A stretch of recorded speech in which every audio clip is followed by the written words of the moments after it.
श्री हनुमान यांचे नाव हनुमान कसे पडले यावर एक सुंदर कथा आज आपण बघणार आहोत।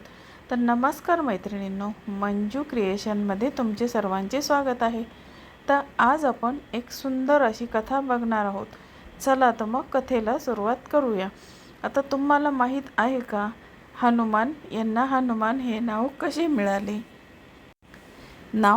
मिळाले? तर ह्या व्हिडिओमध्ये आपण पाहणार आहोत त्यांच्या लहानपणी घडलेली एक सुंदर रंजक गोष्ट, ज्यात त्यांनी सूर्याकडे फळ समजून झेप घेतली आणि एक अद्भुत अशी घटना घडली। तर आपण त्या सुंदर गोष्टीला आता सुरुवात करूया।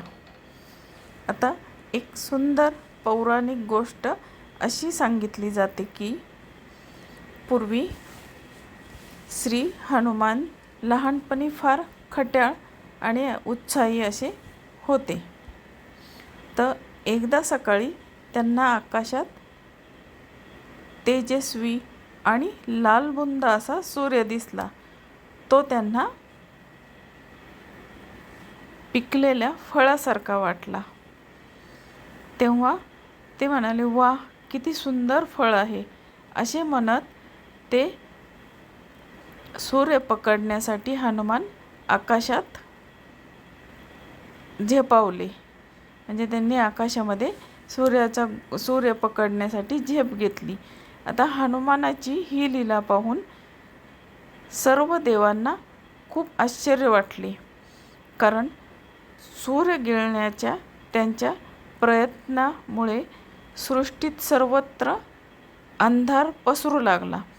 तेव्हा देवराज इंद्र यांनी रागाने आपल्या वज्राने हनुमानावर जोरात प्रहार केला। आता वज्र हनुमानाच्या हनुवटीवर म्हणजे जबड्यावर लागला। हनुमानाच्या जबड्यावर लागला, त्यामुळे त्यांची हनुवटी जखमी झाली आणि ते बेशुद्ध होऊन खाली पडले। तर त्यामुळे हनु म्हणजे हनुवटी, जबडा, आणि मान म्हणजे त्यांना विशेषत्व किंवा गौरव। मानचा अर्थ विशेषत्व किंवा गौरव।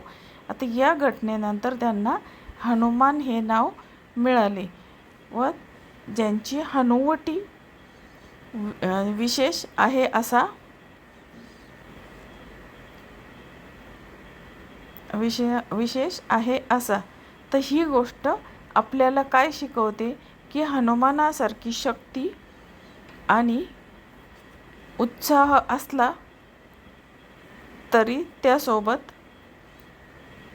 समज आणि संयमही तितकाच महत्त्वाचा आहे।